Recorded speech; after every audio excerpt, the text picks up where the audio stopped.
Empezando entonces con el prólogo de Juan. Si ustedes quieren seguir en su traducción para ver alguna diferencia o alguna otra palabra que sea más iluminante, pueden seguir. Estamos en el Evangelio de Juan, capítulo 1.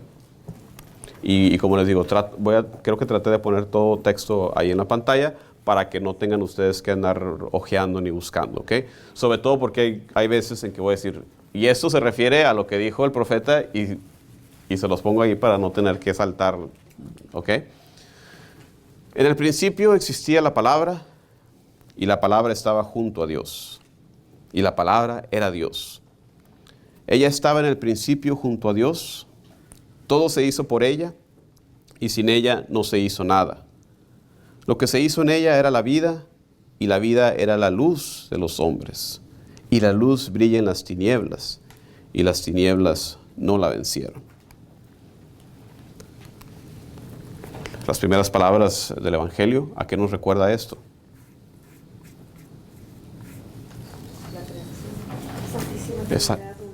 La creación. Las mismas palabras que usa el libro de Génesis en el principio está aquí. ¿Qué les acabo de decir? Que Juan tiene esa perspectiva de que Jesús cumple esa promesa de la nueva creación. En el principio, así como nos dijo el libro de Génesis. Y sí, la Trinidad está allá y ya está figurada. Hay dos evangelios que nos dan genealogías sobre Jesús. El evangelio de Lucas, el evangelio de Mateo. Y aquí Juan pues no nos da una genealogía, es algo un tanto diferente a lo que hacen los evangelistas. Porque Lucas, si ustedes recordarán, la genealogía de Lucas, ¿hasta dónde llega?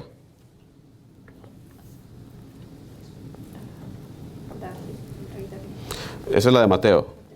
Jesús, hijo de David, hijo de Abraham. Pero la de Lucas llega hasta Adán, que era hijo de Dios. Pero aquí Juan pues va incluso más allá de eso, aquí con Jesús. Porque Jesús existía antes de la existencia, estaba ahí presente. El punto de este prólogo es la preexistencia de Jesús. En el principio, o sea, antes que cualquier cosa, antes que cualquier creación. Una vez más, ¿qué significa eso? La preexistencia de Jesús, pues su divinidad, que Él es anterior a todo lo creado. Estaba junto a Dios y la palabra o el verbo era Dios. Bastante claro, ¿verdad? La divinidad de Jesús. Y lo vemos nosotros hoy en día, pero los que estudiaron Cristología saben que ha habido grupos a través de la historia que negaron la divinidad de Jesús, ¿verdad? Fijándose en otros pasajes, ¿verdad? Pero Juan es bastante claro.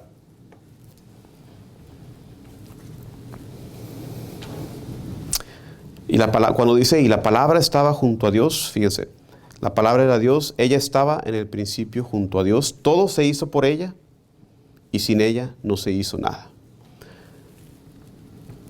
En la teología católica, por eso se le asigna también la creación, no solamente al Padre, sino también Jesús. Jesús, porque Él no fue creado, sino que todo fue creado por Él. Por eso la obra de la creación también muy cercana a la labor del Hijo. Jesús es creador. Y aquí para nuestros propósitos, con esa renovación que hemos hablado, vamos a hablar no nada más de la creación original, sino de la nueva creación. Autor de la nueva creación.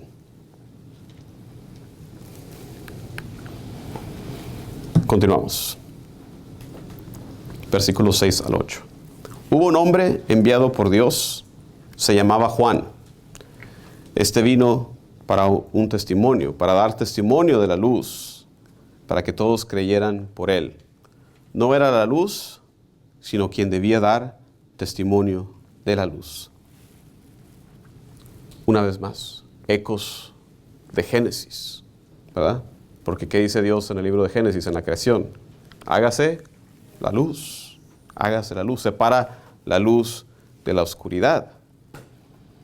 Y aquí está Juan dando testimonio de esta nueva luz.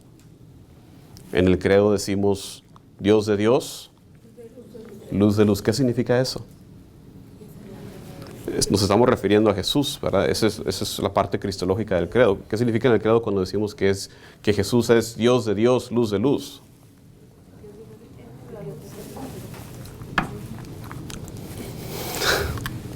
Sí, él mismo nos dijo. Pero ¿qué significa eso? Está hablando de la divinidad de Jesús, de que Él brilla por su propia luz. En términos de astronomía, tenemos al Sol y tenemos a la Luna. Ambos, los dos, muy bonitos, grandes astros, pero la Luna no brilla por su propia luz, sino que brilla reflejando la luz del Sol. Ese tipo de analogía, es decir, Jesús no es como una luna, con Dios el Padre como el Sol. No, Él brilla también por su propia luz. Dios de Dios, luz de luz, Dios verdadero de Dios verdadero. A eso se refiere esa frase, luz de luz. Ups. La palabra era la luz verdadera que ilumina a todo hombre, viniendo a este mundo. En el mundo estaba, y el mundo fue hecho por ella, una vez más, la creación. Y el mundo no la conoció. Vino a los suyos, y los suyos no la recibieron. Pero a todos los que la recibieron, les dio poder para hacerse hijos de Dios, a los que creen en su nombre, los cuales no nacieron de sangre, ni de deseo de carne, ni de deseo de hombre, sino que nacieron de Dios. Subrayé, no se nota muy bien lo que subrayé, pero les dio poder de hacerse ¿qué? ¿Y de qué manera nos hemos hecho hijos de Dios? A través del bautismo. Una vez más, nos referimos al bautismo como una nueva creación. Bautismo, somos regenerados. Es una nueva creación. No nacimos del mundo, o sea, es lo que significa ahora, de sangre, de carne, de deseo, no. Es una nueva creación, no creación terrenal, sino una creación divina o celestial. Al ser hijos de Dios, nos volvemos divinos. De hecho, esa es la perspectiva, la manera en que lo pone la Iglesia Oriental, que el proceso que nosotros le llamamos el proceso de santificación, ellos le llaman el proceso de divinización. Porque si lo piensan bien, es algo muy bonito, muy profundo. Porque la meta de los cristianos es ¿qué? Ser como Dios, imitar a Jesús, volvernos cada vez más como Jesús. Es un proceso de divinización. ¿Okay? Versículo 14 al 18. Y la palabra se hizo carne y puso su morada entre nosotros. Y hemos contemplado su gloria, gloria que recibe del Padre como unigénito, lleno de gracia y de verdad. Juan da testimonio de él y clama: este era del que yo dije, el que viene detrás de mí se ha puesto delante de mí, porque existía antes que yo. Pues de su plenitud hemos recibido todos, y gracia por gracia. Porque la ley fue dada por medio de Moisés, la gracia y la verdad nos han llegado por Jesucristo. A Dios nadie lo ha visto jamás, el Hijo unigénito, que está en el seno del Padre, Él lo ha contado. En realidad, si nos ponemos a meditar cada línea de este evangelio, les digo, podemos pasarnos 20 horas en este curso, pero tenemos nada más 3 horas, ¿verdad? Versículo 14, esa línea, acuérdense que lo que les dije, que Juan habla de una perspectiva judía, él escribe de una perspectiva judía. Yo creo que esta línea, versículo 14, sería la que, si estamos hablando de una audiencia de judíos, pues hasta ahora todo ha estado pues más o menos bien, ¿no? Pero decir que la palabra se hizo carne, estamos hablando del verbo de Dios que se ha encarnado, pues ahí sí como que para un judío ya sería algo diferente. En los libros que escribió el Papa Benedicto XVI, Jesús de Nazaret, ¿sí los han leído? ¿Sí los han visto? Tiene una trilogía tremenda. Si no la han leído, yo siempre les doy esa recomendación. Jesús de Nazaret. Es una trilogía, son 3 libros que escribió Benedicto XVI como papa, pero los escribió más bien como teólogo. Él dijo, esto no es nada magisterial, es Benedicto XVI. Jesús de Nazaret. En el primero de esos libros, él entabla un diálogo un tanto, literal, teológico, con un teólogo judío. Y dice él, pues para los judíos, para un judío que se encuentra con Jesús, que lee los evangelios y se encuentra con Jesús, sus enseñanzas, todo es compatible, o sea, todo lo encuentran bien, hasta que llega el punto de leer ese tipo de cosas, donde se empieza a comparar a Jesús con Dios, donde se le empieza a poner en el mismo nivel. Es ahí donde pues ellos se bajan del autobús, ¿verdad? Van en el mismo viaje, entienden mucho la enseñanza de Jesús compatible con el judaísmo, pero es ahí donde pues ellos, obviamente, por ese tan arraigada esa creencia en el Dios uno solo, ¿verdad? Que no pueden aceptar una Trinidad, ¿verdad?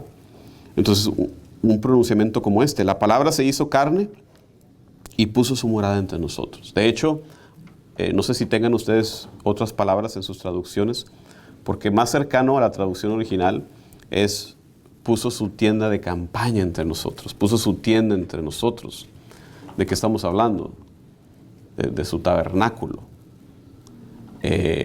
Vamos a hacer referencia, vamos a hablar de eso más a ratito, pero es una de las fiestas judías más importantes, las fiestas de los tabernáculos, con la que conmemoraban la manera en que vivieron cuando estuvieron en el éxodo en el desierto, ¿verdad? Entonces estamos diciendo que Dios tanto quiere estar con nosotros que comparte la condición humana, pone su tienda de campaña, su tabernáculo. Y hoy en día también tenemos un tabernáculo en la iglesia, ¿verdad? Que es el lugar de su presencia, ¿verdad? Entonces espero que vayan viendo todas esas conexiones de Jesús con su encarnación, pone su tienda entre nosotros.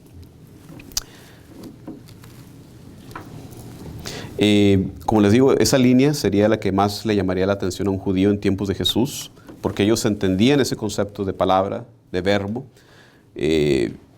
Por ahí en el libro de sabiduría también había ese concepto de la sabiduría de Dios que empieza a ser personificada. Eso lo vimos también en la clase de Cristología. Incluso ellos tenían la idea de que la ley, la Torá misma, era preexistente. Pero lo que dice aquí el versículo 14 es diferente. El verbo, la palabra, se hizo carne y puso su tienda, puso su tabernáculo entre nosotros. Este concepto de carne va a ser muy importante aquí en el Evangelio de Juan, ¿verdad? Cuando lleguemos sobre todo al capítulo 6, ¿verdad? Va a ser muy importante para nosotros. Se encarna, no nada más en la encarnación original, para nosotros también se encarna en la Eucaristía. En cada Eucaristía está Jesús encarnado. Por eso es algo que sería bastante sorprendente para los judíos, lo que está diciendo aquí Juan, que el Mesías, todas esas expectativas que hablábamos, pues resulta que de manera sorprendente, el Mesías es ¿quién? Es Dios mismo.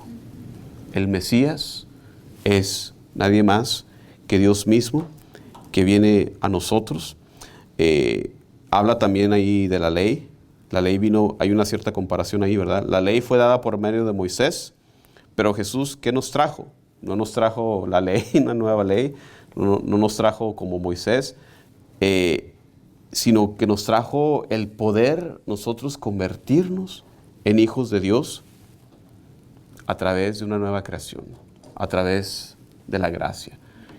Que eso también es mucho más grande que la ley, porque el poder ser hijos de Dios al compartir la vida misma de Dios. Eso es lo que para nosotros es la gracia. La gracia es nuestro compartir la vida divina. Por eso es tan grande lo que estamos leyendo aquí. Preguntas hasta el momento. Y apenas estamos arrancando. Eso es, apenas estamos empezando. Estos primeros 18 versículos se le conocen como el prólogo teológico de Juan.